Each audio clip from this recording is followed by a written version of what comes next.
অনুরাগের ছোঁয়া ধারাবাহিকের আজকের পর্ব। ধারাবাহিকের শুরুতেই দেখা যায় রায়বাড়ির ড্রয়িং রুমে সবাই একসাথে বসে আছে। ঠিক তখনই অংশু ঘরে ঢুকে সোজা সুধীপাকে উদ্দেশ্য করে তীব্র রাগে বলে উঠল, এই মেয়ে, এই বাড়ির অশুভ ছায়া তুই। তোর এই বাড়িতে পা রাখার পর থেকেই সর্বনাশ শুরু হয়েছে।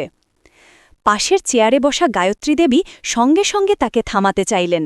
শান্তভাবে বললেন, অংশু, আজকের দিনটা অন্তত ছেড়ে দে, এত রাগ করিস না। কিন্তু অংশু একটুও থামল না। সে আরও কড়া স্বরে বলে উঠল, অশুভ তো বটেই, কারণ এ তো এক অনাথ মেয়ে, এর বাবা মা কারা কেউ জানে না। এই কথা বলেই অংশু নিজের পকেট থেকে একটা পুরনো কাগজ বের করে আনল এবং সবার সামনে খুলে ধরল। সেই কাগজে স্পষ্ট লেখা ছিল সুধীপাকে তার বাবা দত্তক নিয়েছিলেন। অংশু কাগজটা গায়ত্রী দেবীর হাতে দিয়ে বলল, এই অনাথ মেয়েটাকে এখনই বাড়ি থেকে বের করে দিন। এই কথা শুনেই সুধীপার স্বামী আদিত্য আর চুপ করে থাকতে পারল না। সে দৃঢ়ভাবে এগিয়ে এসে উচ্চস্বরে ঘোষণা করল, আমি সুধীপার স্বামী আর সে আমার স্ত্রী। এই বাড়ি থেকে ও কোথাও যাবে না।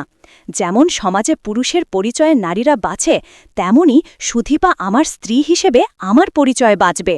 আমি নিজেই আপনাদের এই সম্পর্কের সমস্ত বাঁধন থেকে মুক্তি দিচ্ছি। এরপর প্রিন্সিপাল সাহেব কথা বলে উঠলেন।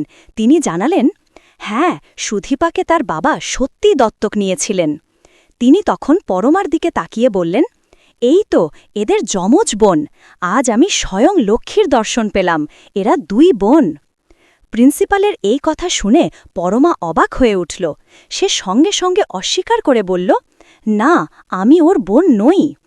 তখন তার পিসি শান্ত স্বরে বললেন, হ্যাঁ মা, জানো কেন তোমাকে দত্তক নেওয়া হয়েছিল? তোমার বৌদি তখন মৃত্যুশয্যায় ছিলেন। তিনি তোমাকে দেখে শান্তিতে চোখ বন্ধ করতে পেরেছিলেন। তুমি আসার পর থেকেই এই বাড়ি আনন্দে ভরে উঠেছিল। পিসির এই কথা শুনে সুধীপার মুখ দিয়ে তীব্র আর্তনাদ বেরিয়ে এলো। পুরো বাড়ি নিস্তব্ধ হয়ে গেল। সবার মুখে গভীর বিষাদের ছায়া নেমে এলো। এই ছিল অনুরাগের ছোঁয়া ধারাবাহিকের আজকের আপডেট।